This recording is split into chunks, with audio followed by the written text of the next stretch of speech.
East Africa Bureau Chief Robin Creel spoke to independent political analyst Chris Foot. She began by asking him what Uhuru Kenyatta is like behind closed doors. To be honest, I don't know him so well, but I can't really tell you about that, other than, like most of these people, they're not the extremes of either the bogeyman or the charming person they're meant to be. Like all of us, there's something in between. How would you rate this campaign and how the different presidential candidates have fared compared to campaigns in the past? A number of things have changed. Some of the things which are noticeable has been obviously the amount of money which has been spent. We're sort of following the American pattern in terms of huge amounts of money being spent. The sophistication of the campaigns, incredibly sophisticated. The use of social media, a lot of foreign consultants coming in and advising, PR firms.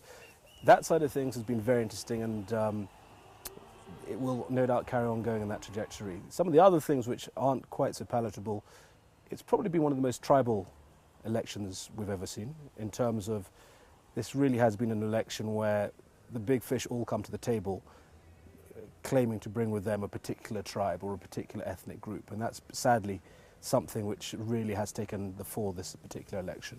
And hopefully it's something that will not happen again, but we'll see. But it really has been the main currency. If you look at all the main contenders, the serious contenders, they're all coming with one constituency or another. All their partners are, which is rather tragic. So in your opinion, will there be violence after the election? I think there's a lot of indications to show that Kenya actually is going to have quite peaceful elections. I think there will be, no doubt, some outbreaks of violence in small areas, particularly in some urban areas, and maybe in Tana, places like that. But in the main, I think for several reasons there won't be the violence that was that we saw in 2008. I think firstly, the guys on the ground are just fed up and just want to get on with their lives and put food on the table, put their kids through school. Secondly, I think we're not going to end up with that tight margin that we had in 2007-8, the Gore-Bush scenario, where everyone claimed they were robbed. I don't think that will happen.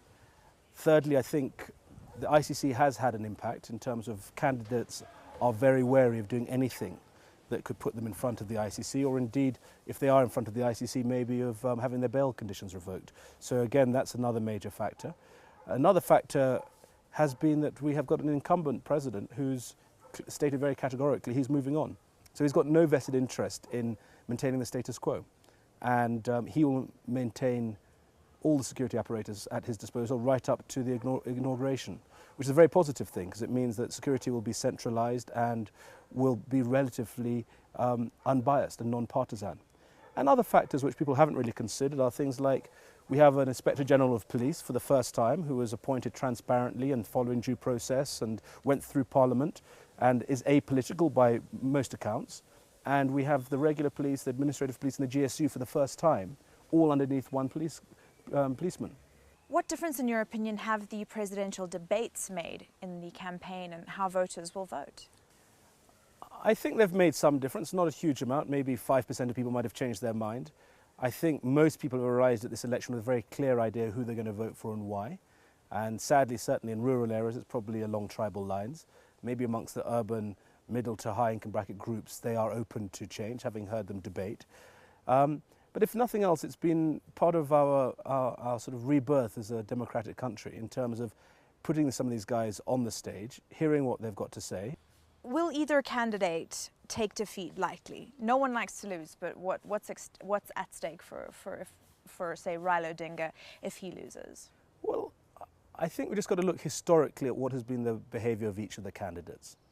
And people who've been following Kenya very closely over the years will know that the two leading candidates have both suffered defeat over the last 10 years when they've stood for president, and they've both reacted very differently to how they took defeat.